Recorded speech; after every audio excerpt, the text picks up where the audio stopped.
Welcome back, everyone. House Party 5v5's Premier League on Saturday, and we are ready to go with the first stage of our playoffs. Our teams are setting up, getting ready to place their picks on the table. Team 7 on the blue side, Macro Mavericks on the red side. I'm your host, Anson. Welcome to the show. Casting with me, my good friends, Deck. Hey, guys. And, of course, Dave. What's going on? Well, guys, what are we looking at here? Team 7 Macro Mavericks, where we've got the third-place team up against the seventh-place team. What kind of outcome are we foreseeing in this match? Well, I am already interested to see, because we're seeing a lot of targeted bans coming out, specifically towards SW, because we have seen him play a little bit of Kha'Zix and a little bit of Talon. I don't know if that's a Kha'Zix from High Let Me Jungle. I haven't really seen him play Kha'Zix in the jungle, but it's definitely looking like they're wanting to focus their attention on SW, Talon. And that seems to be the right way to go, because a lot of the team seems to hinge on how well SW does. Sivir Victor getting knocked out for Team 7 Macro Mavericks, knocking out Talon, Kha'Zix, and Sejuani. Waiting to see what this last ban is going to be. I'm expecting another target ban towards mid, perhaps. Oh, it looks like we might have a client freeze. Might on the side have a of small issue. Team 7. We'll see if he can get past that. Looks like we're able to get past that. So Mycroft looking at possible Elise first pick. Elise seen a lot of resurgence here lately. And yep, that's going to be locked in. And nope, we did have the client freeze there. That's unfortunate. Yes, I believe that was a strange client freeze, because they had last pick, but still picked Elise. Like, they should have been able to get that last ban.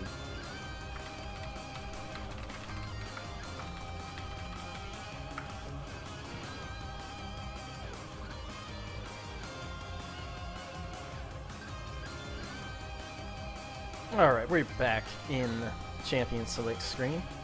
Team's going to throw out the same bans as before, except Team 7 going to be able to pick up their last ban. And again, not really much to say about the bans. We do have some very obvious targeted bans. High Let Me Jungle seeing a lot of play on Sejuani previously.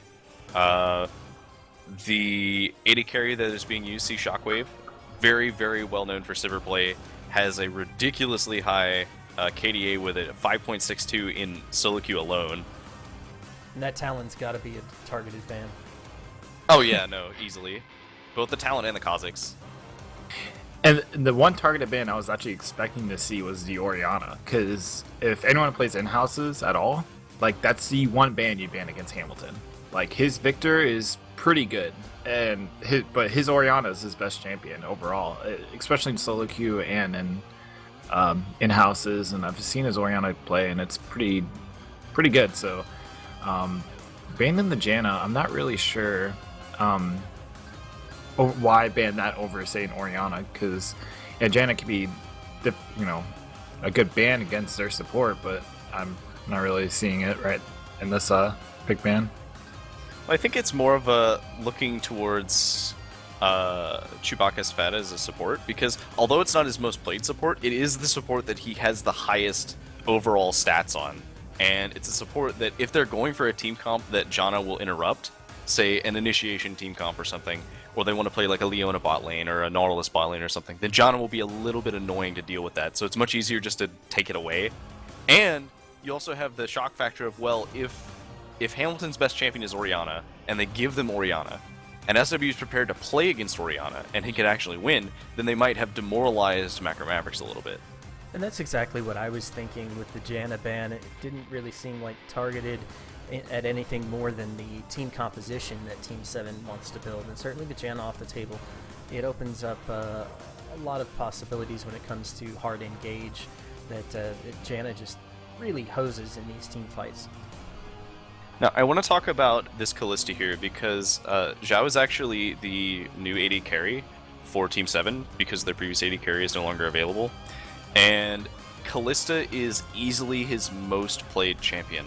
He has over 120 games as Callista and has a 61% win rate with that.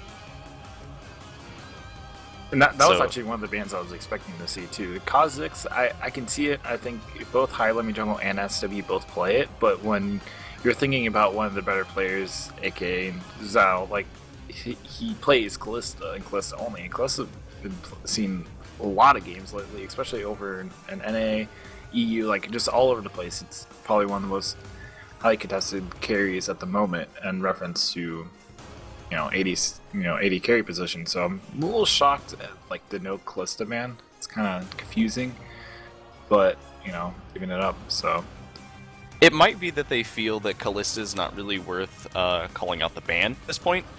Even though Zhao has played a lot of games on it, it might not be worth it anymore to ban it. Because it is still strong. It's not as strong as it was before, and if you're not wanting to play against like a Kha'Zix or a Sejuani or whatever, then it's much better to ban things that you don't want to play against than things that you can possibly play against. Valjean locking in the Gnar along with SW, deciding on the Ahri there. So you're gonna take a champion against Orianna. Ahri's not a bad one.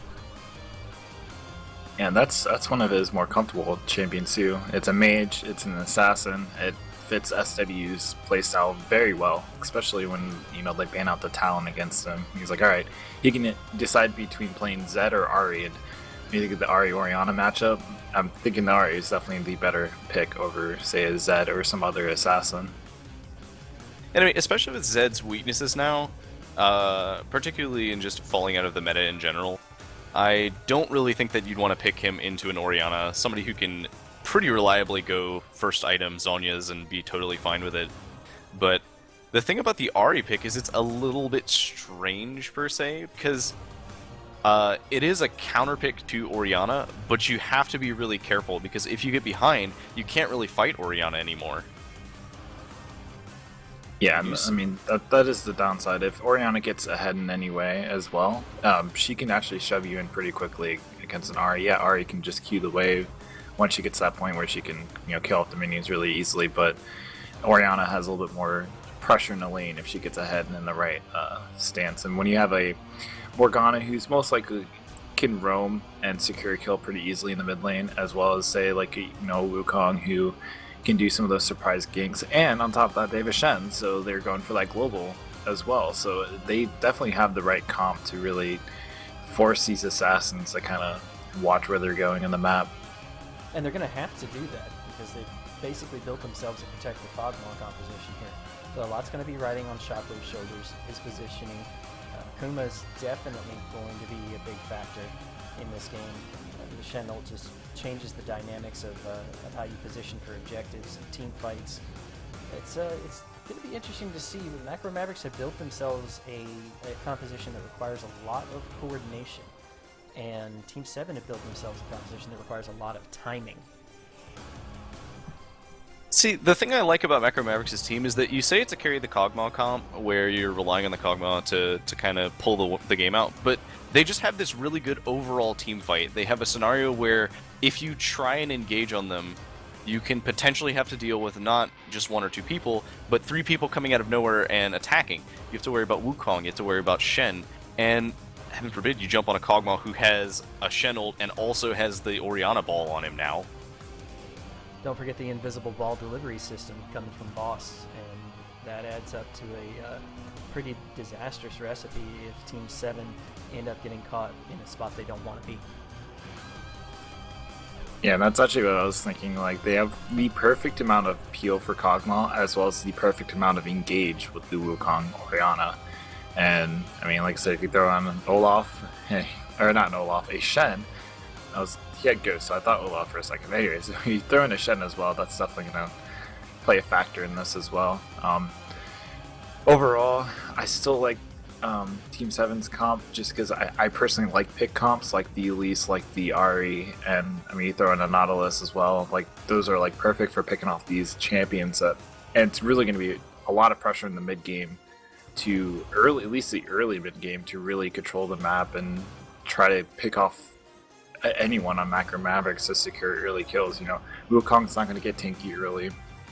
Shen might be able to stop these, but those engages. But other than that, I mean, it's gonna be kind of easy to pick off a Kog'Maw, and unless Ori gets ahead, it's gonna be pretty easy to catch Ori as well. Both sides bringing a lot to the table, guys. We'll see how it turns out once we hit the rift. We're heading into our loading screen. Gonna take a short break, but stick around. Plenty more action to come here in just a few minutes.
Alright, and we're back, ladies and gentlemen, to House Party 5v5 Premier League Week 1 of playoffs. And this is game 1 of Team 7 versus Macro Mavericks. My name is Dave. Of course, with me, got Deck Club Ace. Hey guys. And game is starting off. Already seeing a couple of pings. Looks like we're just going to see a little bit of defense.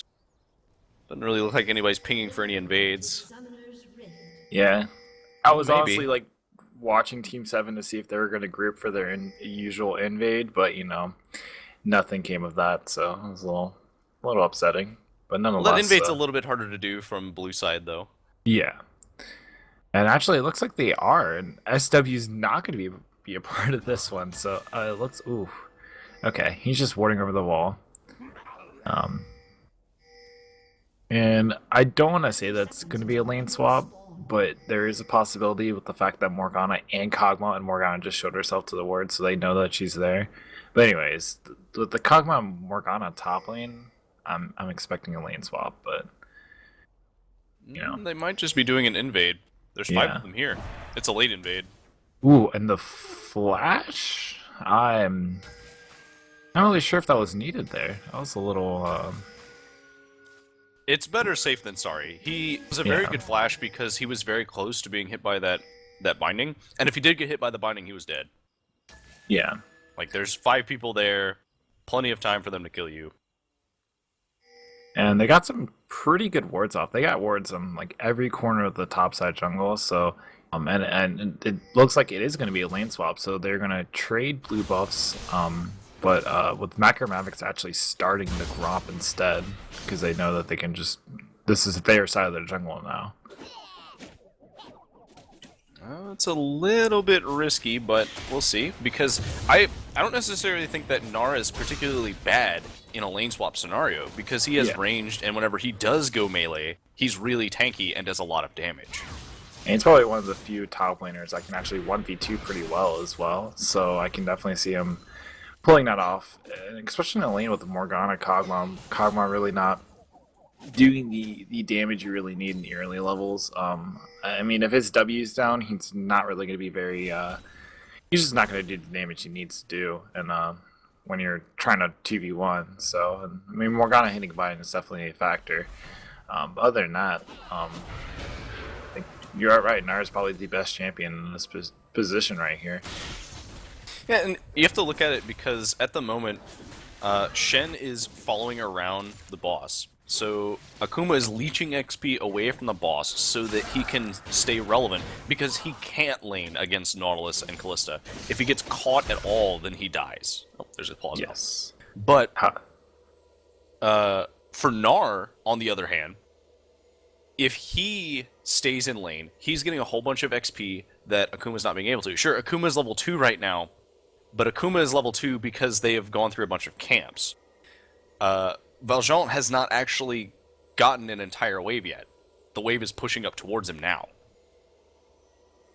Yeah, and he's still, I mean, he's at least getting a few last hits. He's getting the experience, but there's really nothing more to that. What I'm expecting to happen, though, against him, though, is with Akuma and Boss still at this top side, I feel like if they want to, them two can rotate around and actually dive them if needed. I think that a dive this early, though, from a comp that uses Wukong would be incredibly risky.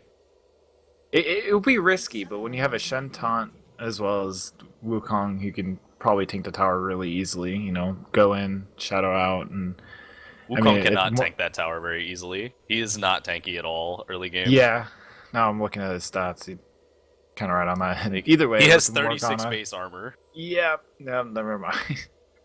So either way, it could be possible with them on this side of the map. The one thing I do want to say is that it's going to be interesting to figure out what high Lemmy Jungle is going to be doing, because is he going to go down the bot side and push the tower with his two teammates? Is he going to go top lane to help Gnar, or is he just going to kind of farm the jungle? And, there's really the three options I can think of for Elise in this scenario. I think his best option is to continue farming, because right now he is even or ahead of the boss in terms of farming. Like, they didn't get any kills or anything, so he has a little bit more XP to work with. And what that means is that until the lane swap ends, currently, sure, the top laners are both kind of behind. Valjean having more CS, more gold, but Shinigami having a little bit less XP, I guess. He might have gotten a little bit more for now, but I believe that this wave or two that's crashing into the tower will be able to compensate for that. Yeah, and that's what I was thinking as well. And the boss was deprived of some XP, because not only did he share the XP from not just one buff, but two buffs and two camps, he also shared the first camp with 3 people, because Chewbacca's Fat got a little bit of that XP. Yeah. So, overall, I think that this is kind of going towards Team 7. And I think that the best thing that High Lemmy Jungle could do is continue farming to keep that lead over the boss. He wants to hit his power spikes earlier than the boss does. Yep, and that's actually exactly what I was thinking. I mean, that's probably the best point of action for him. I mean, boss is gonna... The fact that Shen backed and TP bot side, boss is probably going to try to look for ganks where, like you said, High Lemon Jungle can just kind of farm and do whatever he wants, and they really can't do anything. Boss coming into the mid lane, going onto SW. SW taking a lot of damage, but able to walk away with that without blowing any summoners, and actually he still didn't have his flash either way, so... That was kind of unfortunate, because SW had a ward on his warding totem, but he didn't actually use it yet. So yeah, he could have actually known that that was about to happen. And he definitely should have had a ward down towards bot side, simply because since he knows that they took their top side jungle, they probably went from blue to red, which means the top side jungle is empty. So chances are the boss went back and started clearing the bot side jungle, which means he's either going to gank bot or mid.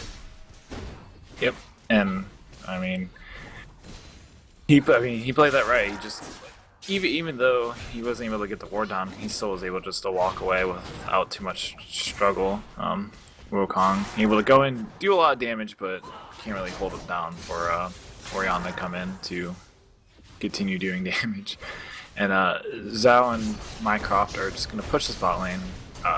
Mycroft actually getting taunted, anchoring away, still took 3 tower shots, and Boss kind of shows up to, I guess, help his teammate in this lane, show his presence at least. Well, he may have taken 3 tower shots, but due to Titan's Wrath, he really only took 1 or 2 tower shots, because the shield ate the rest. So luckily he got that off before he got taunted. Which is pretty good for him. Going in for a little harass and getting taunted, not the greatest thing, but when there's really no follow-up, that's really all it can. I mean, Akuma really can't do anything other than taunt him and hope that the tower can do more damage. And Hamilton actually getting ganked by High Lane Jungle. He's able to use the ult, and the boss comes in, but that is first blood going to SW, and High Lane Jungle actually taking a lot of damage here. He needs to be careful. And boss actually flashing, he gets the return kill, the taunt, or the charm actually able to hit, and SW is just gonna be able to get the return kill for his friend, and trading 2 for 1. And that's a pause as well. So just to briefly break down kind of what happened just now, a fantastic flash cocoon play by High Let Me Jungle. Just flashes in a position and immediately throws the cocoon directly into Hamilton, which means that he can get lined up for the Ari charm coming from SW. And because of that, they could quickly just kind of melt him down. They had him ignited, they threw everything they had at him, and by the time the boss was there, it was too late. Now, the boss being there actually did kind of mess up High Let Me Jungle because he happened to click on that target instead of on a minion whenever he went up to kind of jump away as a nice safe spider would, and he took 2 tower shots for that. Now, I don't think the boss should have done what he did. I don't think that trading 1 for 1 on the jungler was a good idea, because that means that now SW has 2 kills. He would have only had 1. I mean, you're definitely correct there. Boss getting a return kill, but ended up dying, and SW actually, I don't think he actually used anything to get the kill on him, and he actually flashed away, tried to get away, and SW is like, alright, well, I'm just going to Spirit Rush until I kill you, so there's no way you're going to be able to get out. So, poor decision to go back in, a little bit too much greed in that perspective. Just seeing a little bit of a gold lead if you look towards the mid lane. Obviously, there's about a 600 gold lead now between the 2 kills that were obtained. More importantly, if you look at the AD carries, anytime you're in a lane swap scenario, you want to make sure that you have the advantage. Right now, look at the CS, look at the gold. Shen is behind Gnar. This has happened both times we've seen somebody try and do the lane swap. The top laner ended up being behind. The AD carry is behind. So at what point does the lane swap become worth it? Sure, Valjean can't farm as well as he might normally be able to, but he's still 10 CS ahead of Shen. And even though it was Macro Mavericks that started this whole thing, it happens that Zhao is actually ahead of C Shockwave in farm.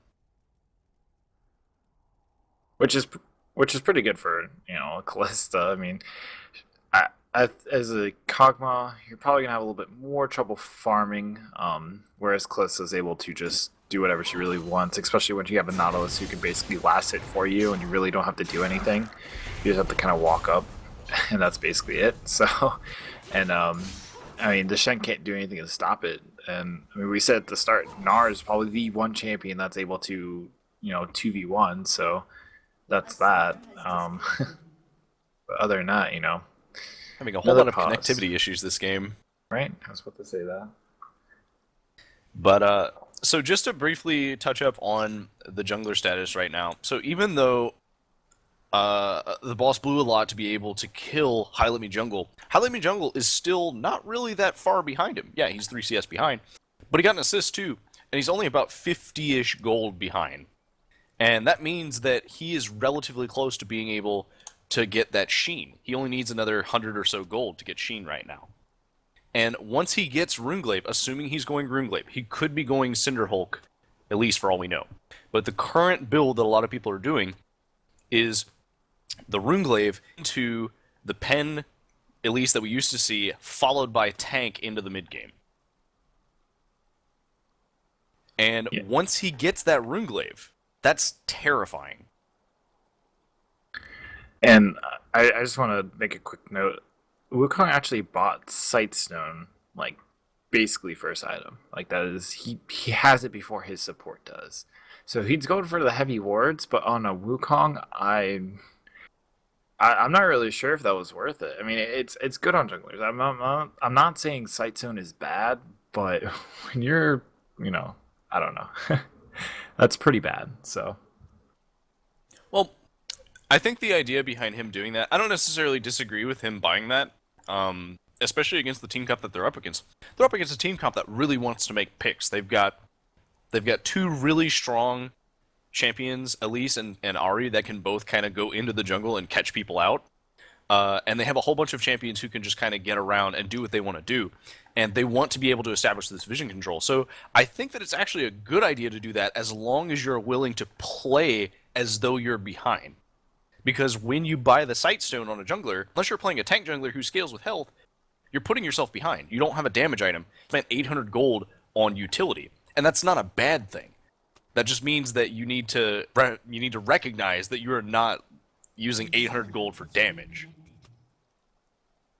Yeah, you're correct, though. I think it is a good buy when it comes to stopping the picks, in a sense. You're getting those good wards out there, help out both your jungler. I mean, Hamilton has 3 wards in his inventory, so they really do not want to get picked. And, I mean, they're playing that correctly, and that's how it should be done. So, either way, getting outside some soul, I don't know. Like, it's worth it, but at the same time, it's not. Like I said, you need damage. And Akuma taunting Zhao in the tower, but really didn't do anything, as usual. And it looks like they're going to try to trade this tower and get it before Sea Shockwave and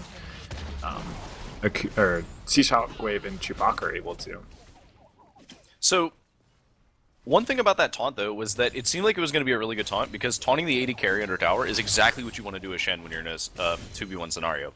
Unfortunately, he taunted Zhao at the edge of the tower, so he didn't actually take more than 1 tower shot before he backed up, because he's ranged, so he doesn't have to walk up to him.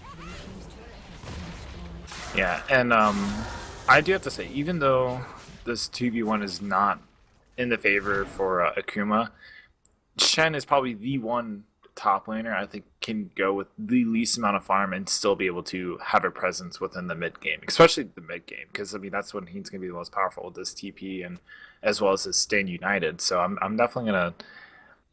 I would still keep an eye out on Akuma. I don't think he's out of the game, but Gnar is able to do just so much more. I would make a strong argument for Maokai being stronger than Shen. Okay. Never mind, Maokai and Shen. I think they both have similar, strong abilities, but Maokai's ult has so much value in it. Just passive damage reduction in an AoE whenever he uses it. Either way, Shen's still going to be able to come out of here without being too far behind. He does have 23 last hits, and I mean he's down over 10 CS to Gnar, but I really don't think it's going to be too much of a factor here. As long as Shockwave and Chewbacca are able to get that top tower, I think that's basically going to be it right there. Yeah, well, it's really going to depend, because one thing that you have to look at, though, is that normally Shen wants to be off split pushing and then initiate using his ult or using a teleport. But against a Gnar is kind of good at pushing split pushers. Like, he does a moderate amount of damage, he's relatively tanky, he doesn't have any resources, so as long as his cooldowns are up, he can continue to harass you. Yep. And Gnar being able to TP when he's almost Mega Gnar is pretty good when you're trying to split push.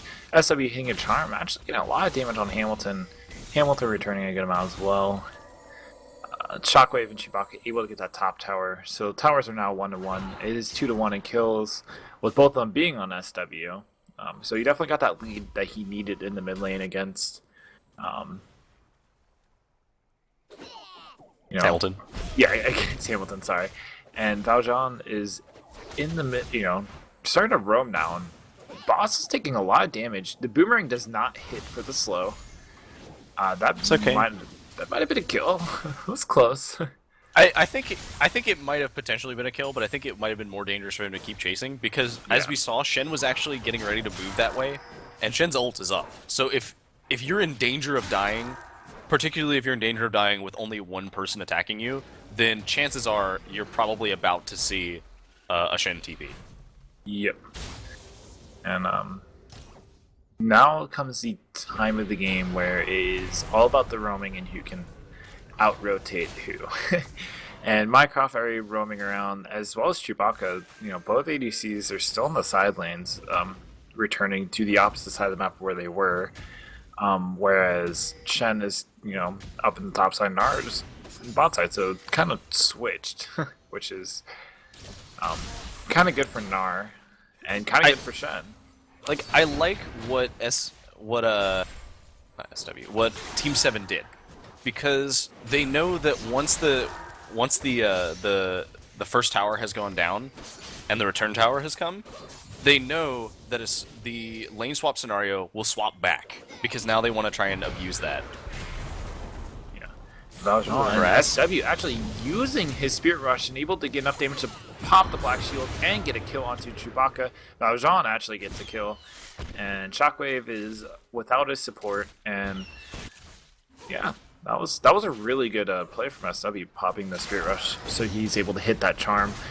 Mycroft throwing the anchor, pulling Kuma back, and they might be able to get this top tower now without any help.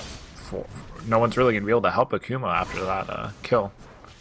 So the thing about that, what I was talking about with the split push, was this exactly. Oh, and Valjean right onto Shockwave, and he's actually going to back off. He sees the boss coming in through the river, and flashes away from the Cyclone, and able to live another day. It's a very nice flash from Valjean. But like I was saying, in the lane swap, normally you want to... Oof, nice dodge. Very nice dodge. And that's why Callista is good against Shen. You want to swap the lane so that you can try and abuse your advantage that you may have gotten, but Team 7 doesn't want to do that. They're saying, oh, well, why would we swap back to normal lanes? We're still winning this. So instead, we're just going to keep doing what we're doing right now. Yeah, and Mycroft and Zhao able to do a lot of damage on the Akuma. They're going to get this tower, and it is now going to be 2-1 with a just under a 2k gold lead in the favor of Team 7. And that's not exactly a position you want to be in. Yeah, and Valjean trying to steal away the dragon, but the boss and Chewbacca are able to steal it up. Zhao throws Mycroft right into Akuma. Anchor does not hit with the minion wave in the way. Zhao is going to keep on chasing, but the tower starts hitting and go back farming. That was a very unfortunate minion wave, or I guess fortunate for Akuma. Yeah, but SW actually thrown on a pink ward. They're starting to converge on this top side of the map, looking to get at least one pick, and SW might be able to. Actually, Black Shield's going to stop the charm. Akuma getting a two-man top, but there's no teammates to help him here. He needs to be very careful. The boss is coming in. He actually does not have Cyclone, so he needs to be really careful here. Zhao is able to flash away. Chilling Smite is not enough. Shen ult right onto Akuma. That is a two-man Orianna ult coming out from Hamilton, and SW able to get away with just a sliver of health. And Zhao debating on whether to go back on Chewbacca and decides to walk away. That was a very, very good play by Team 7, specifically because they used their resources really well. Mycroft might get a little bit of love tap. Stop his back. You're not allowed to go back. But he's going to get a free ward out of it, so... That's true. He does get that 30 gold from the ward. But It was a really good play because SW managed to get Chewbacca's fat low enough that he couldn't go in to use his ultimate really early. So he had to kind of play on the sidelines and use Black Shield and Dark Bindings to kind of even the playing field a little bit. And there was a lot of dashing around, Zhao trying to run away, and because he was baiting everybody into a nice spot, SW was able to throw a whole bunch of damage into one line. Sure, Hamilton got a really good shockwave, but it didn't really matter because SW is slightly ahead enough that he can do a lot of damage and then get out. Now, of course, he did get out by the skin of his teeth. It was a very nice Flash and Spirit Rush combo, but he did do well. It was a very good play overall. Yeah. And I thought the Oriana, the Shockwave was pretty good, able to catch out a few people. SW getting away with the sliver of health is always nice for him. He is now 2-0-2, so he has not died this game yet, but he's going to prove us wrong, as always, dying for he knows why. And Hamilton and SW both have a blue buff, so we also kind of take a note of is that Hamilton seems right. They're actually able to pick up the mid tower mid, which was pretty good for them. That they didn't really win the fight. They kind of went even. They didn't really weren't able to really do much. But they're like, okay, well, we didn't really do anything with that fight. Let's just go mid and get this tower. And no one was really there to contest it, which was good for them. Well, the tower being down is certainly good, but it wasn't for free. They did lose somebody in that fight. Someone died. Yeah. So in the end, it was definitely a good decision to get that tower, but it wasn't a free objective or anything. It wasn't like they were just taking advantage of, haha, you're out of the way. Well, they're out of the way because we just spent everything trying not to die. Yeah. And this is going to become the point where Zhao and Mycroft might be able to do some damage here. They're actually getting caught here. Mycroft right in the middle. The Fate's call to save him. Zhao, what a team player, as always. When you're playing Callista, save your support. I mean, Fate's Call is really underused, I think. A lot of people use it for initiating, but it's not necessarily needed for initiation, particularly whenever you have something like, say, a Nautilus, who is already pretty good at initiating. He can use a really, really strong depth charge to initiate, or even just an anchor toss is really, really good for initiating. So having this 90-second bail my support out button is really cool.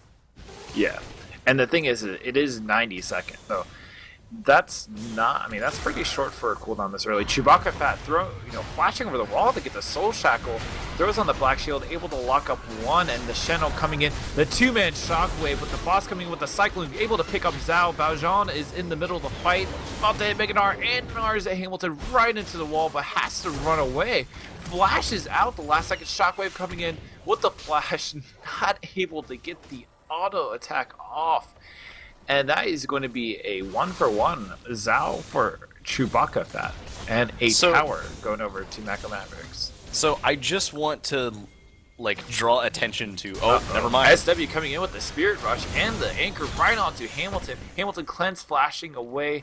SW still has to charge, goes in, throws out his Orb's Deception, and they might be pincered, but Mavericks decided just to walk away.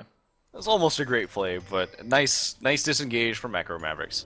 Now, one thing to kind of talk about there was Valjean, sure, C Shockwave got really close to killing him, but right before he had the opportunity to, the Bio Arcane Barrage ran out, so he didn't have his attack range anymore, and his only option was the Living Artillery, and Valjean has a really large hitbox when he's in Gnar mode. But he immediately, the moment he saw it, he moved out of the way. So very good movement on Valjean. You barely survived that team fight. That was kind of a slight. I really was confused at first because Chewbacca just decided to flash over the wall, Black Shield himself, and Soul Shackle, and I'm like, okay, he's probably either gonna die or he's gonna get Stand United and might be able to win the fight. And that's kind of what happened. The Stand United came out, he wasn't actually able to get into the fight because he died too quickly, and Hamilton got a good shockwave off, and that's just kind of how the fight went. It was good for them, but at the same time, not securing that kill in Valjean was kind of it was downside. Good in the sense that they got a kill. The problem is that it's another kill on the boss, who, as we said, already put himself behind in damage. He went utility. Yeah, but they actually, Dragon here, though. Yeah, if they get the second dragon, this would be pretty good for him. Valjean is in Mega Gnar, so you might want to throw the boulder, and Kog'Maw actually secures the dragon kill. It was really close. I was hoping the house. It's a very close boulder. Secure it. Yeah, it was close. Very close. But the boss getting that kill is actually really bad for his team. You want it to be on either Kog'Maw or Orianna. Sure, Kog'Maw doesn't need the kills. He can just farm, and eventually he'll be relevant. Same thing with Orianna, but you want them to be relevant as early as possible, particularly when they're behind their lane opponents. Because if you look at the gold, right now a lot of the lead is on the mid and the AD carry. And they're not really doing anything to kind of get those up. And Mycroft actually gets thrown the Flash Cyclone into the two-man Orianna ult. Zhao was in a lot of danger and actually able to fall down. SW able to live. Another mistake. The Spirit Rush going in to kill off the boss. Valjean and Akuma fighting in the top lane. Everyone's fighting in the mid lane. And this looks like Valjean's going to be able to get a kill, but actually backs off because the rest of Macro Mavericks are rotating to the top side, and he is in trouble. The Q does not hit. Dark Binding just a millisecond or milli-inch away. Whatever you want to call it, but either way. And making some Macro broad Mavericks, assumptions that Gnar can't get away. I don't know, man. Pretty close, and this is going to be another tower in the hands of. Not so sure. Oh yeah, never mind. They're able to walk away. They got some damage on it. off. Yeah, which was good. That was another good fight. And I mean, they're winning these fights, and I don't want to say it's because they're outplaying, but it's also for the fact that they're playing. Team 7's playing 4v5. Their Elise is still, not in the game. So this is pretty unfortunate for them. For a 4v5 though, they are still doing really well. Yeah. That's something to take a gander at when you look at this game, because they are trading. They sometimes come out to the bottom side of the trade, but when you're playing 45 and trading, that's good. And you're ahead. They were ahead in the start of the game as well. So, all the towers that have been taken so far were all the easy towers, and they were able to get those because of pressure that they were able to do because High Let Me Jungle is not connected right now. So, really, I don't even know if I can say that it's overall good play. Sure, they're making good moves and good plays, but they're only taking advantage of things that it is almost impossible for Team 7 to reliably defend. When it comes to the inner turrets, that's a little bit harder. That's a little bit harder to be safe about. Now, they might try and go for, say, a Baron sometime soon, because currently there's no real way to contest it. Boss going on SW. Able to Spirit Rush away. That ultimate is down, so that is some pretty significant knowledge going over to Team Macro Mavericks. Not able to catch anyone too easily now after that. Yeah, SW does have his flash up though, so he doesn't quite need to play super safe yet, and because of the CDR that he's invested in, the ult only really has about a 70-second cooldown. It's about 72 seconds, a little more. And it looks like High Let Me Jungle finally reconnected. He will be coming in soon. And the good thing is that his team, despite the fact that he's been gone, his team hasn't let his jungle just kind of sit there and decay. They've still been clearing it to make sure that they are getting the gold out of it, and to make sure that that's still being used. Yeah. And Macro Mavericks looking to push up this top side. Team 7 might have to probably give up this tower. Elise is still only level 5. She was able to pick up a Rune Glade and Sword Boots, but this tower is going to fall over. Yeah, it's definitely not a fight that they want to make, but I like what Team 7 is doing right now. They're just letting High Let Me Jungle go clear top. They want him to catch up as much as possible, and the jungle does have a few things of allowing a jungler to catch up once he's behind. So really, it'll just take a couple of clears of the jungle, and then he'll be right back up to where the boss is. Maybe not necessarily in the amount of gold that he has, but in the amount of XP that he has. That is definitely a factor in this game right here with High Let Me Jungle back in the game. Team 7 looking to probably come back and start fighting on their terms compared to Macro Mavericks' terms. Valjean and Akuma fighting in the bot side. Like you said, Gnar is probably one of the better champions to put against a split push champion, especially Shen, because he could stop Shen in any way once he gets the Mega Gnar, and It's probably what you're going to want to force is save your Meganar in some way, or force him to not be able to use his TP or Stand United. And SW take a lot of damage from just a combo from Orianna. Well, the thing about the Gnar, though, is that I don't really know why Akuma would even bother trying to taunt harass Valjean, because in a taunt scenario, he loses. Even if he uses all of his abilities and uses his shield, he still will lose the trade, simply because at the moment, the wall-up, well, the Hyper is doing a whole bunch of damage, and there's not really anything that Akuma can do to stop that. Yeah, and I mean, look at that, just right there alone. Gets 2 autos, there's Boomerang. He's getting baited, He needs though. to be careful, though, because the rest of Macromax are here. Meganar is down. He gnars him into the wall. It's 1v4 right here, doing a lot of damage to the rest of the team, and able to fall down. But overall, wow, Black Cleaver and Gnar. That does mean, though, that mid lane is going to take a lot of damage. Yeah, they're able to... Hamilton's able to clear it out, and Possibly Zhao and a top Mycroft tower. are going to be able to push this. The teleport is going to be able to come through. Kuma trying to stop this as much as they can. Taunts Mycroft. Mycroft's like, alright, well, I'll hit the tower. And SW's here to help him as well. This is going to be third Dragon going over to Macro Mavericks. To the 0 Dragons for Team 7. Granted, they didn't have a jungler for a good amount of the game. But That does put them behind on it, but Team 7, the moment their jungler gets back into this, look at this. He's already back in XP range. He's even in XP with the boss, despite the fact that he was DC'd for so long. And, of course, they responded, oh, well, you took our tower. Okay, well, our top laner is better than your top laner and can 1v4 you guys, so we're just going to take your tower. Yep, and Chewbacca Fat getting a binding on Mycroft again. And they're just going to clear the wave, stop this push. They do not want to lose this mid tower. They're still up 1 tower, so they do need to... They could probably play around that a little bit. But once that mid tower opens up, that's going to be a whole side of the map that Team 7's be able to walk around in with really no contest, without Macro Mavericks being able to contest it in any way. And Chewbacca Fact just looking for that pick. They need to get something out of here, especially with High Limit Jungle getting back in the game. Yeah, it's definitely dangerous because High Limit Jungle is now actually ahead of the boss, which is really weird. SW getting caught with the Dark Binding. He's actually going to take a lot of damage. The Cyclone coming out to secure the kill. Has another kill going on to the boss. He just doesn't have his Warrior Enchantment, but he is building more tanky now, and you're right. Again, that kill needs to go over to Hamilton or Shockwave, not the boss. Especially with that shutdown. Oh, High Limit Jungle take a lot of damage, and another kill going over to the boss. The Shenel actually coming out, the exhaust right onto Zhao. Zhao actually flashing away. Valjean not getting taunted. Depth charge right onto Hamilton. Hamilton taking a lot of damage, and they're just going to kind of fight back and forth. Zhao wanting to go back in. Shockwave using that W. Don't give up the tower. SW will be back soon, though.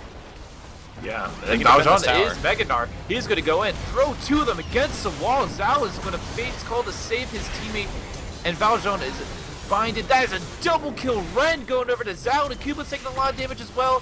Flashes over the wall. SW is going to be able to secure the kill, and Shockwave and Zhao are dueling it out. Shockwave getting the last auto, and that is a kill going over to him as well. Hamilton coming in to save his teammate. He needs to be careful here, and Hamilton actually able to secure the kill. Mycroft fallen down as well, and that is 2 kills going over to Hamilton, and Akuma and Hamilton all by themselves. High Limit Jungle needs to be safe here. I don't know if he can go in there. And I think he can. They're both really low. Yeah, they are low. Like, Akuma currently has a little bit of magic resist, not that much. So, with High Limit Jungle's Runeglaive, and with the Sork Shoes, and with the passive magic pin that he probably already has, they could have probably pressured that a little bit more. They did have Valjean was a little bit below half health, but I think he still could have fought it. I think that they really just wanted to clear that top lane, make sure that it didn't go to waste at all. But overall, the fight actually, I would say that Team 7 won that fight. I mean, they traded evenly, sure. They traded 3 for 3, but they saved their tower. Yeah, and in an extended fight, if we take the extended fight where SW got caught out because there was an award and he got caught out and got destroyed, sure, they might have traded 4 or 5 for 3, but they still saved their tower, and they got High Let Me Jungle some assist gold as well, which he desperately needed. And look, 2 of those kills went to Hamilton, 1 of those kills went to Shockwave, but another kill still went to the boss. I do have to say though, those 2 kills going over to Hamilton and Shockwave is really good. The Void Staff coming out from Hamilton as well. He is sitting on a good amount of gold. He is almost even in CS with SW, and starting to catch up as well. The gold difference isn't too, there's not a big differential in gold overall. Only about 300. And I mean, if you just look at that last fight, the damage coming out from Hamilton was probably the factor why they at least got those kills. Shockwave able to continue using his ultimate and just sitting in it with his W on and hitting off as many people as they can. But I saw that I have to give credit to Hamilton. They're really showing why he likes Orianna and pulling off a really good Shockwave against Team 7. It was a lot of surprise burst too, because I don't think that SW was expecting to be blown up quite as fast as he was whenever he went onto Shockwave. Uh-oh. SW getting Darkbind again. They're able to get the tower at least. That's what they really were looking for. Yeah, one thing I was going to say before that had happened was we were talking about how Hamilton was almost even with SW in terms of how much gold he had, but that was because they were a tower ahead. Now they're not, and SW still has about a 600 gold lead on him. That's not much, but that's the difference between having another completed item and not having a completed item. Yep. And for SW, he's going for a death cap next. And no, it looks like he went for a Zhonya's instead. Yeah. I also have to say is 20 seconds into a dragon, and Macro Mavericks has 3 pink wards, a bunch of wards in the area, as well as a bunch of wards in the Baron. And if you know anything about Hamilton, he's the person to call the crazy Baron calls, but instead they're going to go for the safe play of getting this dragon and forcing Team 7 really can't stop this at all. Actually, it looks like High Let Me Jungle might want to go in here. This is going to be really risky here. The Shockwave right onto 3 of them. Valjean and SW going over the wall. The dragon was secured by Boss, and Valjean gnawing him into the wall, but he is all by himself over there. And SW trying to do a little bit of damage. And a taunt coming out from Akuba, able to stop him. SW hourglassing to stop the Cyclone. A double kill going over to Hamilton. And he wants to keep fighting. And the rest of Team 7 just falling back. It's a little bit dangerous.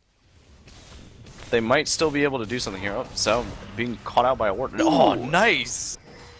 A nice pierce to steal the red. Yep, that was really good for him. Stop Shockwave from securing that as well. And Macro Mavericks trying to push out mid lane. Really unsure if they really want to right here. Shockwave able to actually just burn towers though, with having a Triforce at this. Having a Triforce is definitely good for him right here. And Zhao actually able to go onto Hamilton with that red buff. And Shenol coming out as well, but the shutdown is there. And Zhao just keeps on jumping and leaping. And Mycroft trying to stop him as much as he can. The Fate's Call, throwing them into the air, right on top of him after Zhao is able to fall. Mycroft is going to fall down as well. That's a double kill going over Shockwave.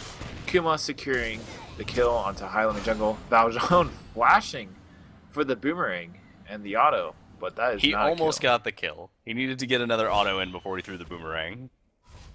Yeah. Auto, boomerang, auto, and that would have been a kill. Well, at this point, Macro Mavericks just needs to kind of get in a position where they can finish out the game. The vision's really good for them right now. They need to probably pressure for a Baron.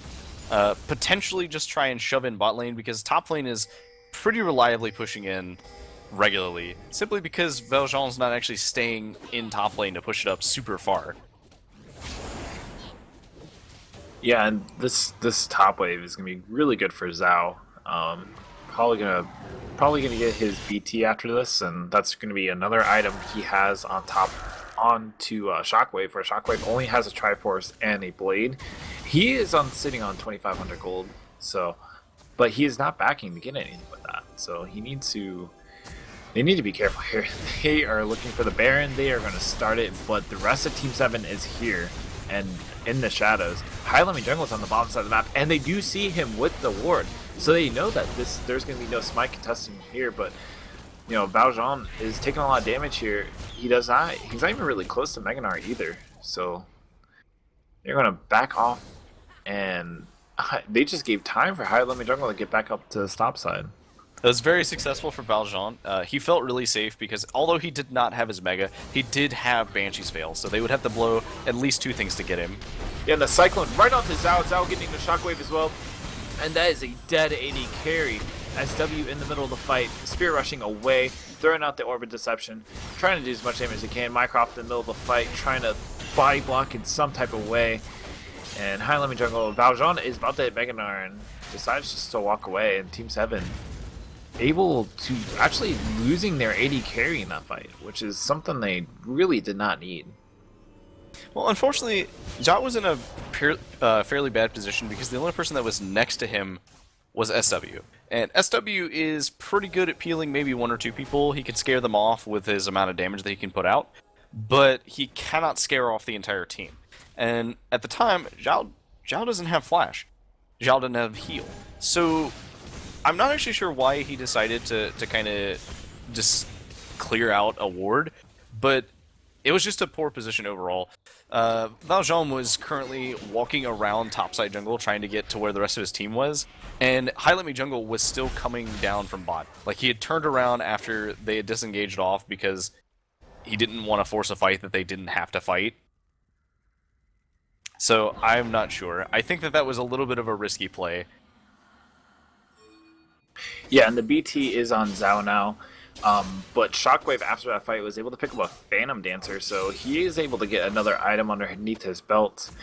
I do like the build coming up from Zhao. The only thing is, as long as he lives in the fight, I think they're going to be able to win the fight. But if he blows up like that again at the start of a fight, it's going to be pretty hard for Team 7 to really recover from it. And we'll have to see. I think that he definitely should consider investing into a QSS, because he does not have one right now, and he doesn't have Cleanse. So he needs something to be able to remove bindings, or shun taunts, or just anything that can make sure that he dies and needs to not be on him anymore. One thing to keep in mind, though, is that at the moment, Macro Mavericks isn't really that far ahead of them. Sure, they have 6 kills on them, they have 4 dragons on them, they have a tower on them, but they're only a 1.5k gold lead. That's not really that much. Yep. I do want to say, though, is Valjean is definitely picking the right decision going to the spot side with Shen. He does have TP, so if the fight starts and he sees that stand united, he could either A, if he's a Meganar, of course, he could stop the TP, or B, TP right into the middle of the fight while a Meganar. So Valjean is in a little risky spot here. He's probably going to be able to just jump over the wall. Finding, missing. And this is 17 seconds until 5th dragon, so Macro Mavericks really want this dragon. This is the dragon. This is the dragon that Team 7 wants to fight on. At this point, Macro Mavericks is going to be taking a lot of extra damage from dragon. And they're just going to go ahead and start it. They're not even going to want to pull it out, and Valjean not even close to well, about halfway to Meganar, so might be able to do a lot. Chewbacca take a lot of damage. Soul Shackling in, Hourglassing, Bates call from Minecraft to stop it, throwing him right into the middle. That is a 4-man taunt coming from Akuma, cycling right into the middle of the fight, but SW able to secure the kill, and Hamilton's going to fall down as well. Shockwave doing a lot of damage, but not able to secure the kill on the Valjean. This is exactly the team fight that Team 7 wants, and they're able to secure 3 kills, and no one falls from Team 7. And that is going to be the first dragon of the game for them. So I just want to outline the incredible play from Valjean there, because we even said, oh, well, he's only at half of his rage bar. And without hesitation, he decided, okay, so Chewbacca's Fat has initiated on us. That means that they are considering coming in on us. So we need to make a play. All right, I have an idea. And he jumps in and zones Shockwave and Chewbacca's Fat away once Chewbacca's Fat retreats. So now there's 2 people that are running away from him, and he just goes Mega while on top of them. So now he's zoning 2 people, and his team is fighting in a 4v3 scenario, and they're fighting against only really one person who's fed because the boss was really, really low. Now, of course, fantastic Baron call. They just got their first dragon, and they get a Baron as well. They might lose some damage on the bot tower, but I think that overall it's a very good call, very worth. They got, what, 4 kills there? Yeah, 4 kills for none? 4 kills, as well 3 as kills, the I'm dragon. sorry. Yeah, no, yeah, you're right. 3 kills, a dragon, a Baron, and really just showed their presence in the game. And, I mean, it was a beautiful taunt from Akuma, and, you know, the bosses that would go into the Cyclone, but there really was nothing to follow up. And, like you said, that was mostly due to Valjean being able to sit in the backline and no one really able to bypass him in any way. No, not to say that there wasn't good play from everybody else. Zhao did actually have very good maneuvering. He got away before he took a lot of damage this time. He didn't get bursted down this time. He got to do a whole bunch of damage to both the boss, who he ripped through. Boss is not tanky at all compared to him. He just got to do a whole bunch of damage to him. And look at that. He picked up a QSS. So if you initiate on him, there's no guarantee that you're going to be able to kill him instantly. And that's really dangerous. Looks like they might just want to back a little bit away from the ball. And you gotta respect the ball, especially on someone who plays Orianna a good amount. Well, I would say you gotta respect the ball, especially on somebody who has a death cap and a void staff. Yeah, and he's going for the hourglass next. And, you know, they start the shield shockwave, and I think they're finally realizing that this game isn't about Boss and Akuma going in. Oh, a 3-man shockwave right in the middle of the fight. And the depth charge, Valjean throwing them back into the tower, and they're like, we are not going to fight this. And they're backing away. What a great shockwave, but the depth charge and Gnar from Valjean was just perfect. I was going to say, that was such a... off. Like, if you want to see a disengage combo, I can't really think of a better way of doing it than having a 3-man depth charge knockup followed immediately by a 3-man Gnar backwards into their tower so that they can't initiate. I mean, that was exactly what they needed. Like, Boss couldn't do anything. He wasn't able to go into Cyclone or anything. His Cyclone is still up. Chewbacca Bat's just kind of standing there. And Shockwave's like, alright, well, I'll throw my ult down. And Fate's Call going out. Trying to catch at least someone. Shield. Black Shield able to stop that. He actually hit the tower instead, but nonetheless, Fate's Call is down. He did hit him because it said immune to disables. Oh yeah. The shield won't say anything if you don't get hit.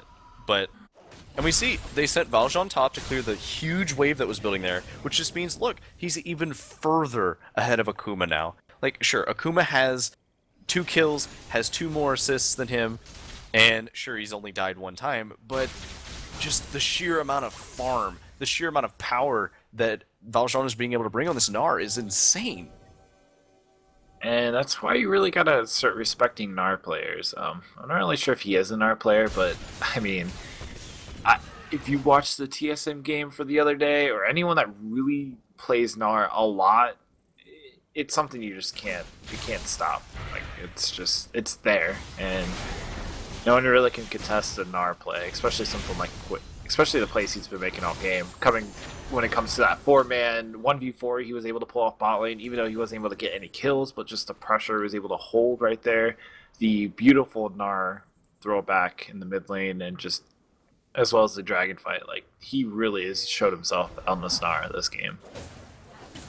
Yeah, and I'm very impressed so far with Team 7's ability to come back, because they were behind. They had a jungler who was 5 levels behind the enemy jungler, and now, look at this. High-level jungle is ahead of the boss.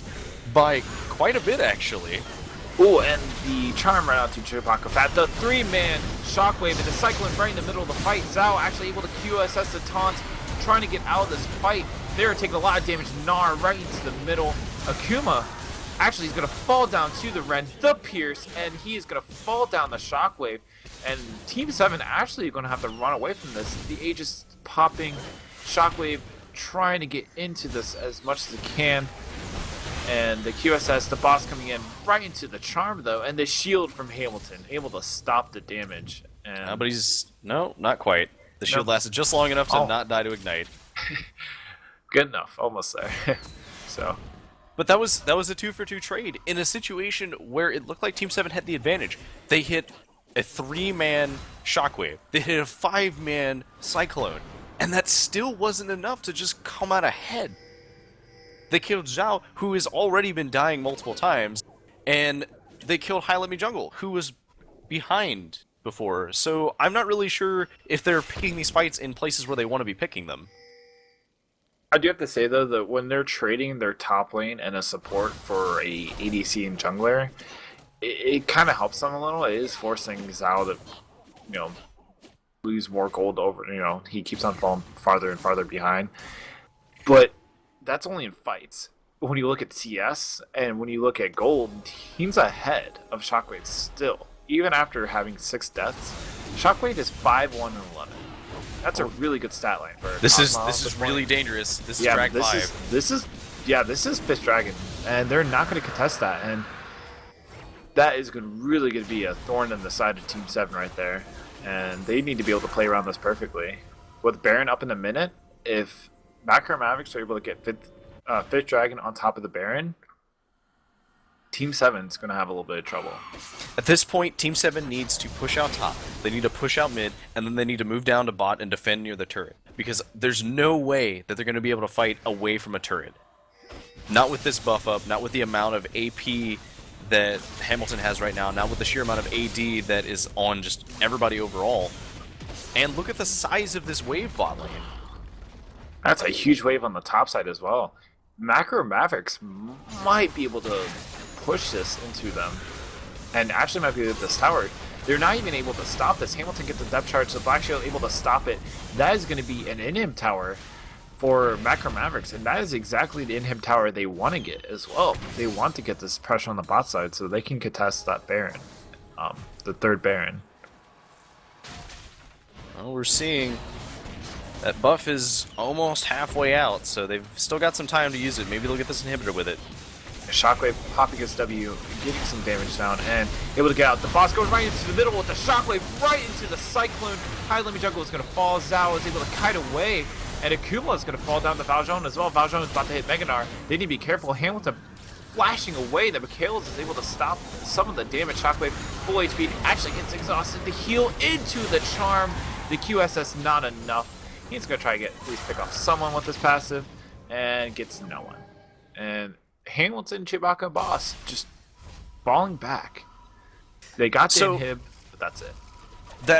That was a really good play overall from Macro Mavericks. They did manage to secure 2 towers and an inhibitor out of that. But if that's the best that they can do with 5 dragons and with a very good initiation like that, they had the perfect ball delivery. Boss was invisible, he immediately got into them, and he cycloned immediately after. But it just didn't matter, it wasn't enough. And it looks like they might actually pay for it with Baron. Hamilton is walking up. His Shockwave is up in just a second, I believe. Cooldown looks a little weird.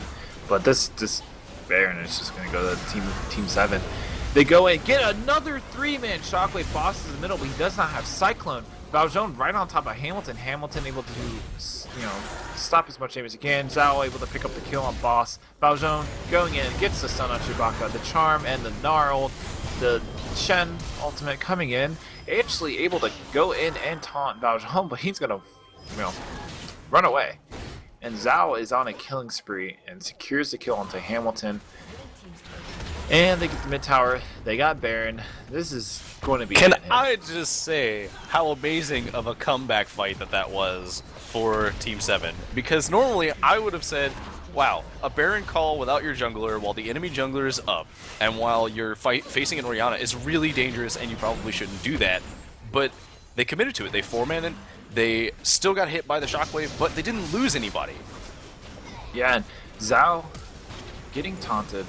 Mycroft taking damage from the tower, but it seems like he doesn't care. They're just going to get this tower. No one's really going to be able to. This might be the game.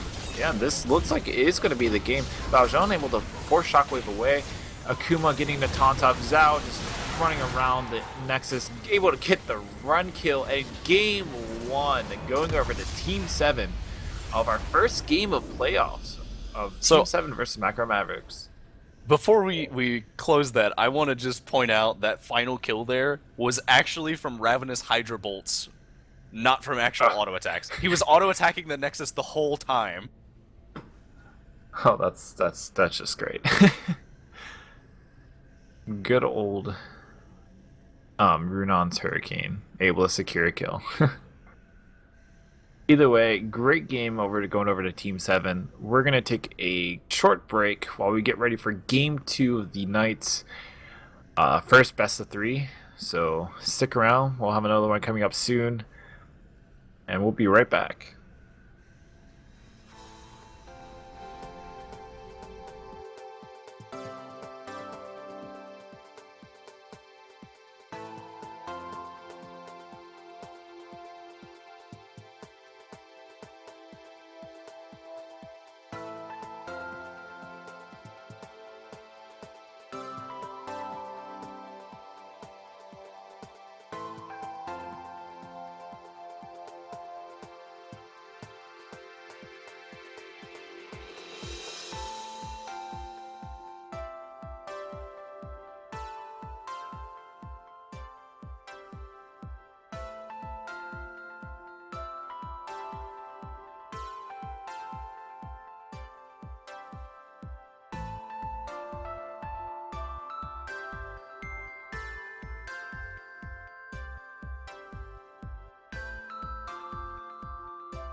Alright, and we are back for Game 2 of Mavericks versus Team 7. We are already into Champ Selected Talent Band coming out. I have to, of course, say welcome, Deck, to the caster's desk. Hey guys. I love that last game. Just for the fact that we got to see really good Orianna play. We got to see really good Gnar play. And it was just kind of a mess other than that, but I mean, just overall, I think Hamilton really showed why he likes Orianna. And I'm wondering if it is going to be a ban here or not. I wouldn't really count on it because I think one of the things that Team 7 is going to keep in mind here is that, well, sure, he had it, but it was ahead and we still managed to win. So all we have to do is play around it. Now, we do see the targeted bans towards the Kalista and towards Ahri, so maybe this time they might consider the Orianna ban simply because maybe SW doesn't have another one that he wants to play against it? Oh. No. Wow, that was... The insta-lock Tristana. I don't even think a second passed between the time he clicked it and clicked ready. Like, they knew. They knew they were going to ban Sivir. Like, it was just a, like, I wonder what would have happened if they didn't ban Sivir and they left it open. I don't know. I think that would have been interesting. They would have been like, oh crap, we forgot to pick Sivir. And then pulled the young boy of the Tristana mid, so.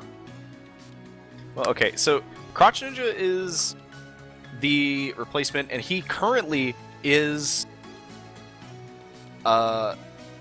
Well, okay, last time I saw him play, it was as an AD carry, I believe, but he might be filling in as perhaps a support. Yeah, with Chewbacca down here, I'm seeing the support possibility as well. It might even be Shockwave support, or actually, the boss is going to support and Crotch Ninja is going to jungle. That was my other suggestion there. And the VAR is picked up for mid. And the Sona pick, that is the first Sona I've seen in a very long time. I've only seen it one in-house, and I've not seen it in solo queue in the last, like, 3 months. So, interesting pick. I'm wondering to see how that's going to work out. I kind of think we overlooked the Kha'Zix jungle for high-living jungle, which it could be mid for SW, but they both play it, so I'm wondering where it's going to be at. The Vayne pick as well for Zhao over the Kalista, with Kalista being banned, so that's another good pick coming out from Zhao. He actually doesn't have that many games on Vayne compared to Kalista or Graves and Jinx. And the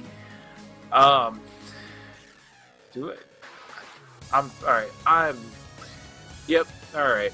The Zillion Heimerdinger.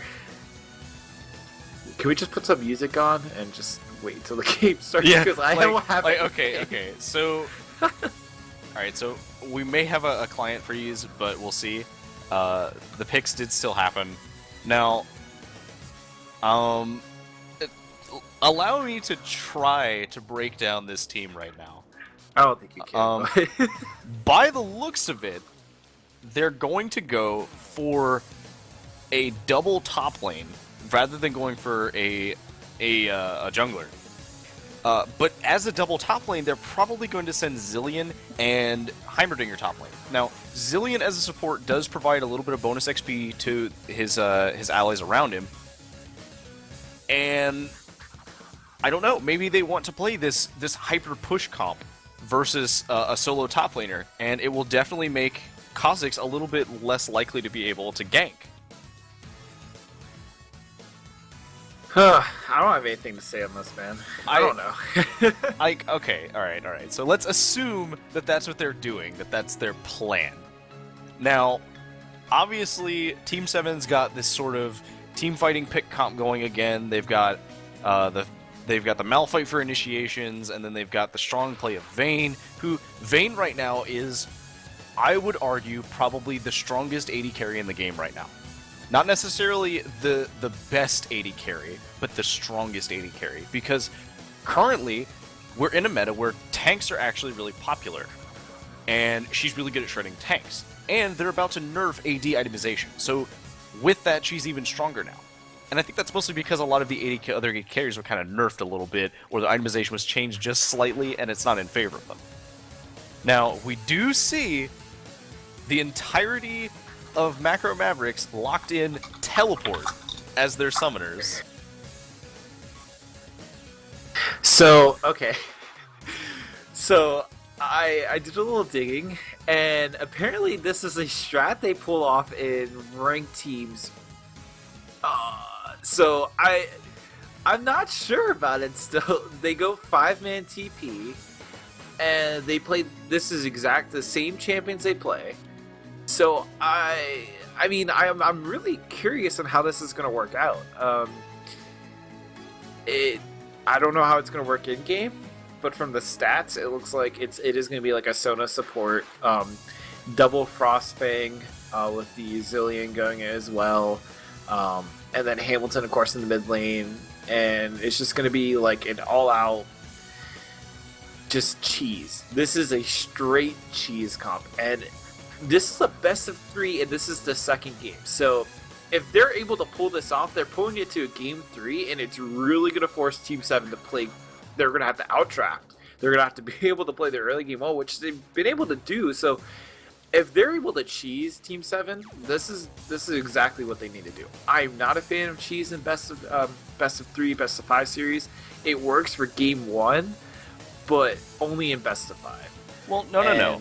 Okay, so as a counter to that, I totally agree with them pulling out a cheese strat for this game. Because right now, they need something that Team 7 can't expect. They need something, because whether or not they lose, if they play a normal game and lose, whatever. But if they play a cheese comp and lose, then they knew that they had a potential of losing because they were running cheese. So they're trying to buy themselves a third game. Yeah, and they might be able to do it here. It's going to be an interesting series or interesting game. I'm just really curious on how the level 1's going to happen, because it's either going to be they're going to like place a war and just TP all to it or something's going to happen. So casters are going to take a quick break while we prepare ourselves for this cheese game any second now.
Welcome back, ladies and gentlemen, to House Party 5v5 Premier League Playoffs Week 1, Game 2 of the night. This is Macro Mavericks, the Cheese Kings versus Team 7. And yeah, that's all I can really say. Well, we'll have to figure it out as we go. That's all Already I'm seeing gonna think. there's a nice clump. Looks like they might be trying for the patented SW invade. Not entirely sure that's what they're going for, but hey, they're all heading towards it, so why not? Against a team like this, I think if it is actually going to be a Heimerdinger in the jungle, and he's going to be trying to set up turrets and using his turrets to clear camps, he doesn't have a jungle item, and he doesn't have smite. So invading would be the perfect thing. I'm actually confused of where to put the champions on the bar to compare from one team to the other. Um, Either way, I do have to say the SW invade was not successful this time, but that's mostly due to the rest of the team. The rest of Macro Mavericks all on the top side of the jungle, and you're correct. Akuma is going to set up his turrets and try to, I guess, secure the blue buff from the team. It looks like they're just gonna take the jungle, take as much of the jungle as they probably can. It looks like what we're gonna see is we're gonna see a top rush, and this is something that was actually very popular for a while before they changed the way that turret targeting works, and before they changed the way a couple of other things work, and they reduced the amount of damage that you deal to the turrets. They're gonna try and 4 to 5 man kill the first turret, and you used to do this with wards, but now you do it with minions and with Heimer turrets. Yeah, and I mean they're just gonna push this, as much as they can, and I'm just curious to see how this is gonna work out for them.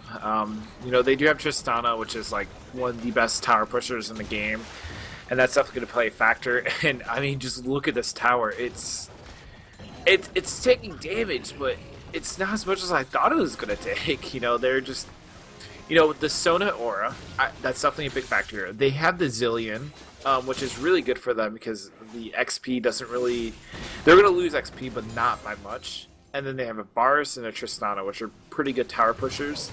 And I'm just curious on how many waves it's going to take. It might be only these 2 waves to take 1 tower. Well, if they use TP right now, they could potentially get it in a full cycle. No, they don't even need it. So, they've gotten the first tower, but the question is, what are they going to do with it? Because right now, they're all level 1 still. And anybody they could be laning against are level 2 or 3. Akuma cannot solo Echo this early. I mean, they're both taking a lot of damage. Akuma does have his blue buff, so it's going to be very hard. Yeah, you're right. He probably can't, but he's going to try, at least. That's the best he really can do. They're just going to go for the second tower. Now, the danger here is if they manage to push it into the inhibitor turret, which is entirely possible if that's what they're planning for, once that first inhibitor goes down, it's really hard for a team to defend against that. So it's basically going to force somebody else to come top lane to help him push the waves back. Yeah, and they're going to get the second tower probably with a little bit of ease here. I mean, the minions are kind of trolling them, staying back. Shockwave taking a few tower shots. Battlejon the Pirate is just kind of like I think he's kind of clueless on what to do here. I think he's got the right idea because he's staying close enough to the tower that if somebody gets really low, all he has to do is cast anything he has at them and it will stop them. Yeah, and High Jungle is here as well. They're all level 2, and High Jungle is level 3, Valjean's level 3 as well. They might be able to get some damage down, and Zhao and Mycroft are able to get the bottom tower, so it is 2-1. But that's really it. High Jungle going in, SW able to catch him out in the jungle. That is first blood go to SW. That is going to be another kill going over to actually High Jungle. Akuma taking a lot of damage. He needs to be safe here. He does not have flash. And Akuma is going to try and secure this kill. Might be able to rocket over the wall, but actually doesn't have enough mana to do such. Misses just the edge. And into the mid lane they go. So that was a very good play from Team 7. Valjean coming down to kind of back them up a little bit, but High Let Me Jungle and SW rotating into mid, from mid into their jungle to kind of take him down. Ooh, SW taking a lot of damage from that piercing arrow. Yeah, and Hamilton. Looks like we're gonna have another collapse coming from bot side this time. Yeah, and they're like, I think they're kind of questioning to see if they can actually fight. I think they can, but they want to play the safe bet because they really just don't know. At this point, it's kind of curious. Mycroft flashing and actually getting hooked right with the shotgun, playing two of them into the tower. Mycroft has a bomb on him. Zal is taking a lot of damage, and Crotch Ninja able to pick up a kill. Not quite close enough. He was really hoping to get that last auto attack off and then tumble away, but the slows from Hamilton and the slows from the boss just enough to be able to keep him from landing. Yeah, and this cheese is kind of, I'm going to use the kind of word very, very sparingly here, kind of working for them. No, I wouldn't say it is, because they're behind right now. Yeah, they are behind in XP, and no, they're gold behind in too. XP, they're behind in gold, despite the fact that they have one more tower. The only upside is that they're really just cheesing. They're rotating really well. Yeah, they're trying to get towers. That's really what their goal here. And after that, that's really all it's going to be. Mycroft hitting another hook on the Crotch Ninja, but nothing going to come of that. Sona able to heal up the entire team. Now, And look at Akuma's inventory. He's got 4 Doran's rings here. yep, and he's up in CS against Valjean, so I mean there is that. SW going in, trying to get the stun off, but actually taking a lot of damage. Ult to get back to full, and the bomb was still on him. The piercing arrow. You know, Nice little disengage, but I think they just need to give up this tower, or in the very least, wait until they're all grouped together to fight them, because if they fight as a group right now, they're ahead. Valjean is level 6. If he comes into this lane and decide to fight, they'll destroy them. yeah, another hook on the shockwave. High Limit Jungle is here as well. Forcing everyone to kind of come into this mid lane. Akuma is here as well. Valjean is level 6. So if the team of Macro Mavericks is able to group up, that's going to be a perfect engage for him. They're going to poke him out a little bit. Akuma's level 7 though, because he's gotten both jungle camps and he managed to get himself a nice big healthy wave from top lane that got pushed up, so... It's going to be pretty good for him. The that one spell that gives you mana, Clarity. you know, that was something. Clarity. The Valjean goes right into the fight. They're able to get a little bit of damage. Crushers are going to fall down to SW, and they're going to run away. The bomb taking a lot of damage. Piercing right to SW, but SW able to survive the kill, or survive the arrow. High Limit Jungle is here for support, and yeah. That was a good fight though. They used only a little bit. They had to use 2 flashes and they used an ult, but they managed to get a whole bunch of damage out on them, which granted that's being healed up by the boss, but that's using all of his mana pool, and they got a kill.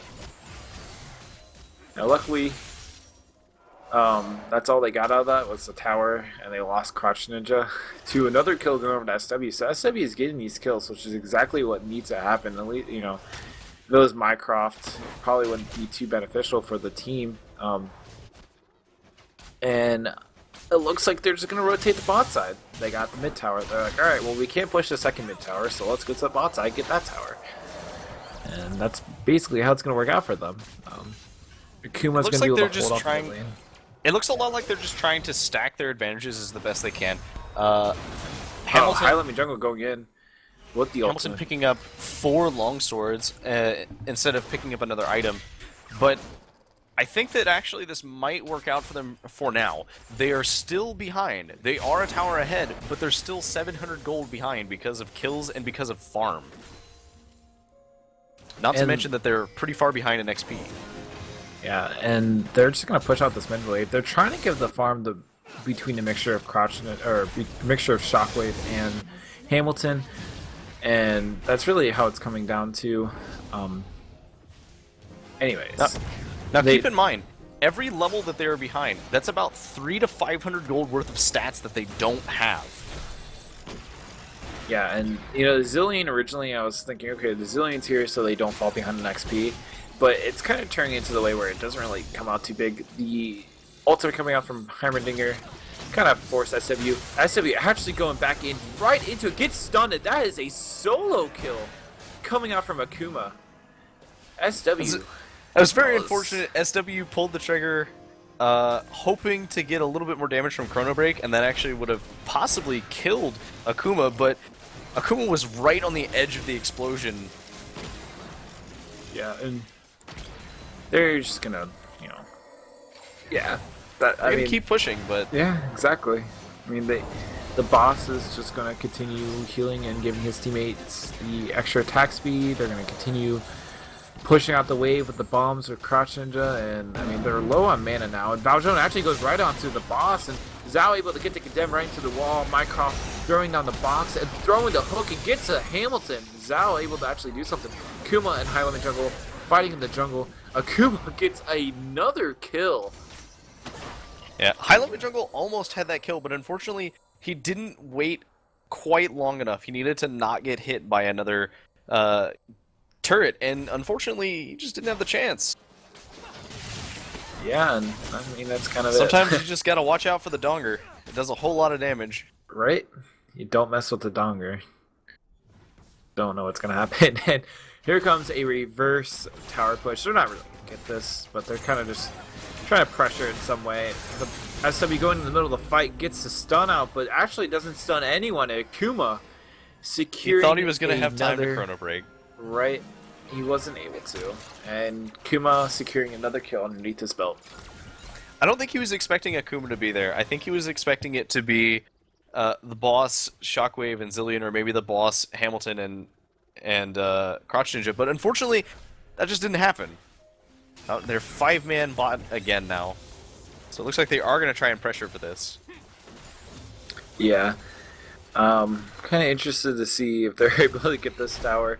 Zhao and Mycroft actually being able to hit. I mean, Mycroft's been hitting some hooks that have been kind of stopping these pushes, but at this point, this tower is just gonna fall over. They're gonna continue pushing. Might go for that second tower, but no one knows how this comp works. This is like their unique comp, and I've seen some unique comps in ranked 5s, and this is a new one. I think this one might actually take the cake for one of my new favorite random team comps. Right? Jungle CC'd out. Yeah.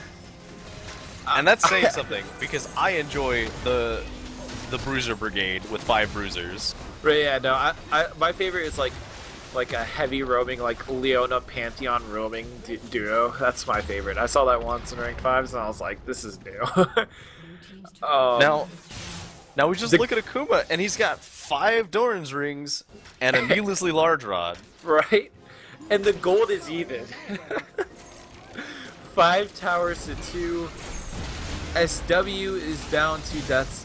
They're gonna steal his blue buff away. SW chrono breaking to try to get out of there. And able to get away. But, man, he needs to be careful.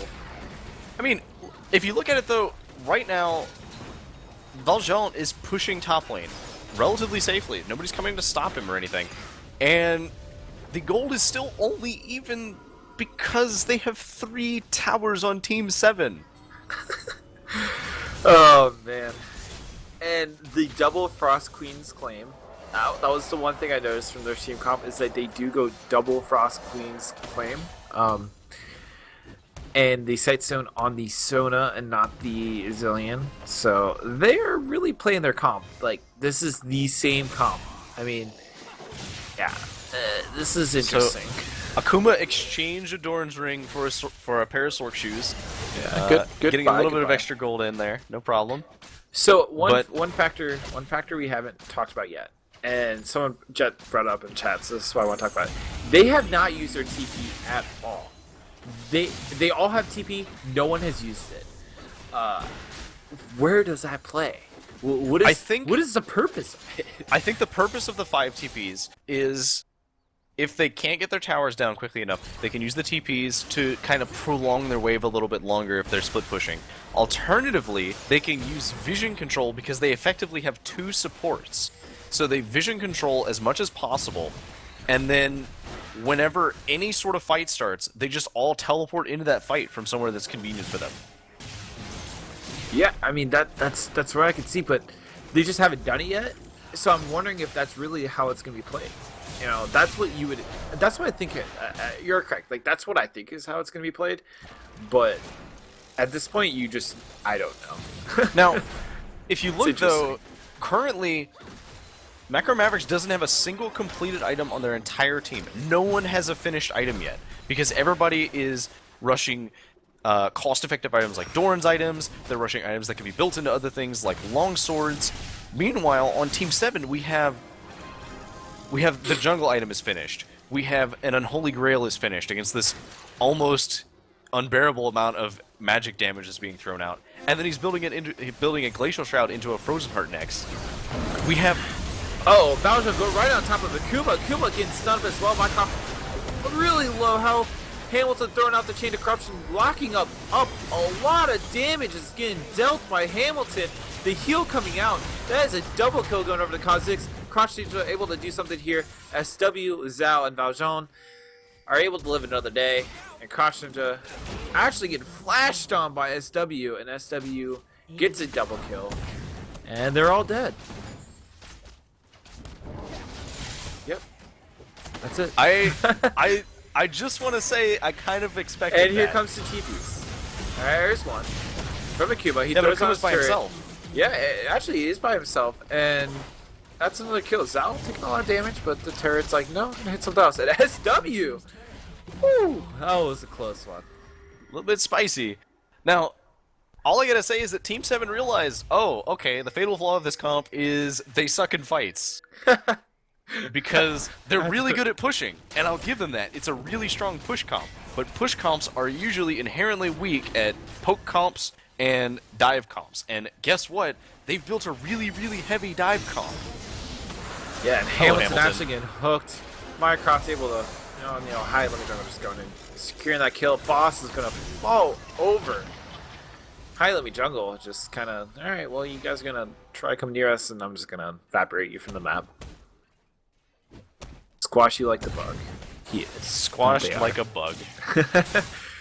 Squashed by a bug. Yeah, squashed by a bug. That's a new one. Oh man, this is. You know, I think that they were hoping that the Zillion passive would give them a little bit more XP than they've gotten. It doesn't. And it doesn't. And I think the thing to keep in mind here is that they've got a zillion problems. Alright, I'm done. Just answer, throw on some music, we'll watch the game for me. I couldn't resist.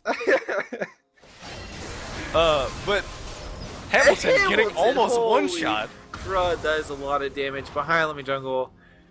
You can't 1v4, man. You just can't. It's not possible. Man.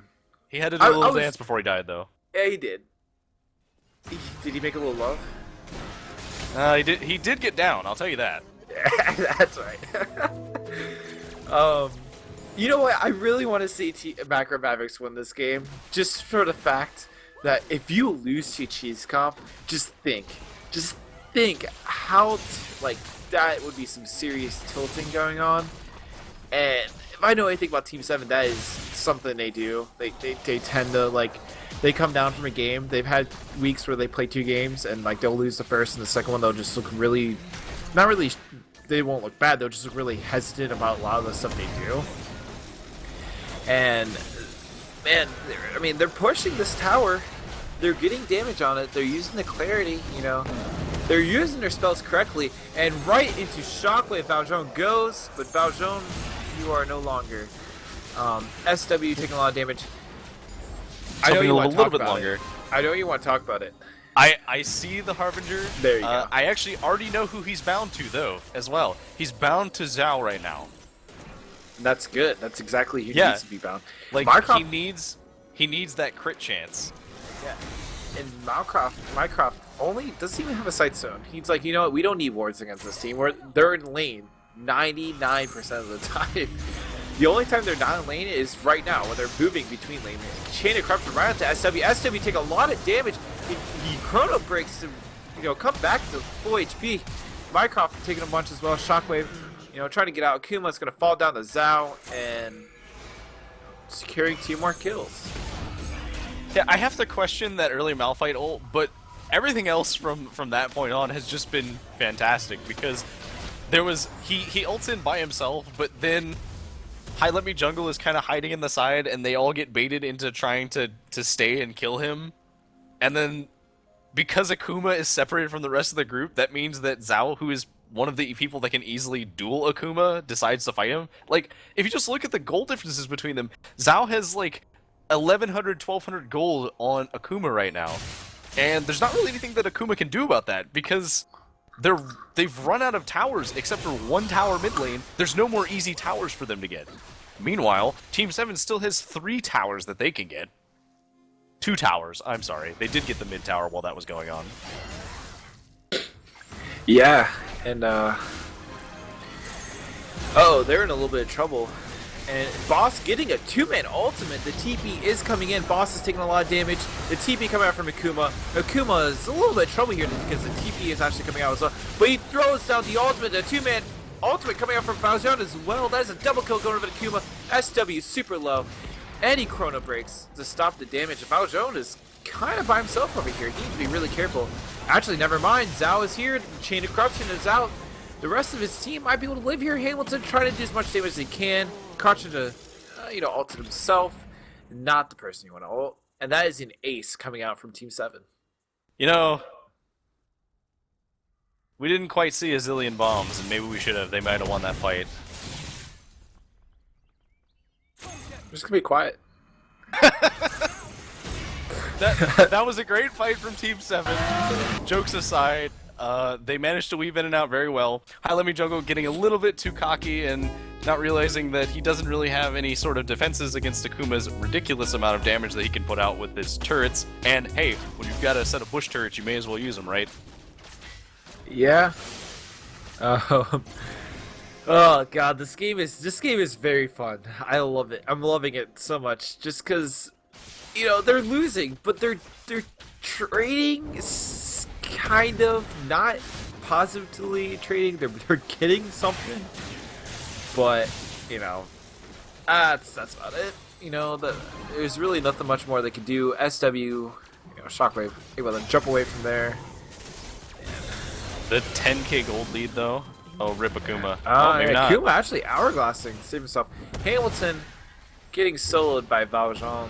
Baozhan is just gonna throw his. Yeah, Baozhan does have 4 levels on him. Yeah, and 2 kills. So there is that. SW Shockwave. going on to Shockwave and the 3rd proc. I believe you need to say SW went on Shockwave. Yeah. Oh, Akuma getting attacked. Zhao has his Harbinger. Boss is just like, alright, well, I'm gonna ult and survive, but that's it. GG. And there's the surrender vote. Yep. And the dream is dead, going over boys. to Team 7. The cheese is just not enough for Micro Mavericks to come out ahead. And that is it. That is the end of Game 2 for the night, or for this series.